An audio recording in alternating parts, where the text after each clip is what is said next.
people are worried about the health system and the medical services which are required but not available for them. And it is always an issue of not just oxygen but also funds that the government raises to respond back. Now, amidst this, when the Central Vista project is being proposed, promoted and publicized, it is awfully wrong. It is the Central Vista project that is going to redevelop and rebuild the parliament. It appears that the constituencies are going to be increased, and so will the number of members of parliament to 1,400. Now, all this is really not a vision that is equitable and sustainable. It is a vista that these elites, especially the Prime Minister Narendra Modi of this country and his cabinet, that is visualizing to be not just a comfortable but a very, very elite zone which they can enjoy with. And it is thousands of crores of rupees that are going to be spent on this.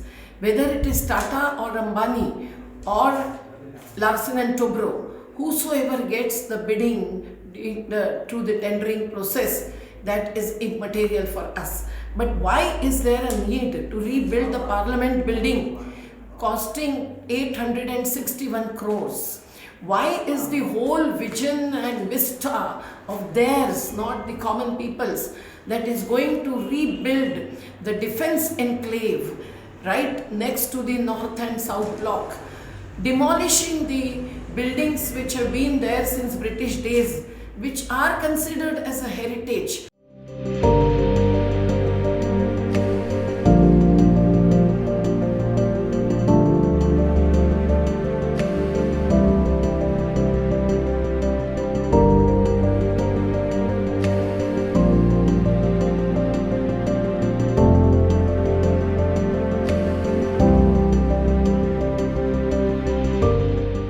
This is done only as a whim of the Prime Minister, and this kind of expenditure in the name of development is also going to cause a number of impacts. Those will include, of course, the environmental impacts, because such a huge construction requires cement, requires land, kills and clear fells the trees and affects the water bodies and flows. Number of things may happen.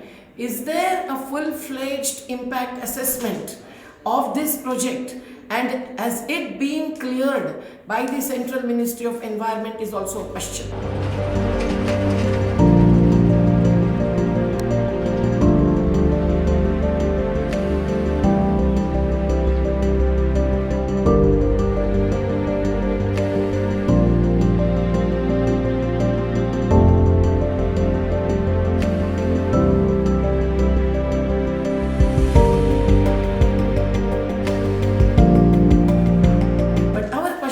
Also on priorities and prioritization. Why is there no priority for education to be taken to each and every child in this country up to 14 years free of cost? Why is there no few lakh crores rupees available for improving our health system with a bottom-up approach? Why is there no cheap housing, affordable housing project for all those who are homeless in our country? And why is the land not being used in the best possible way for our cultural and social tradition and also save the heritage of this country? It is the undemocratic way that such decisions are made, and the Prime Minister must be questioned on this, and the present central government with all the concerned ministry must be challenged and asked to stop this project here and now.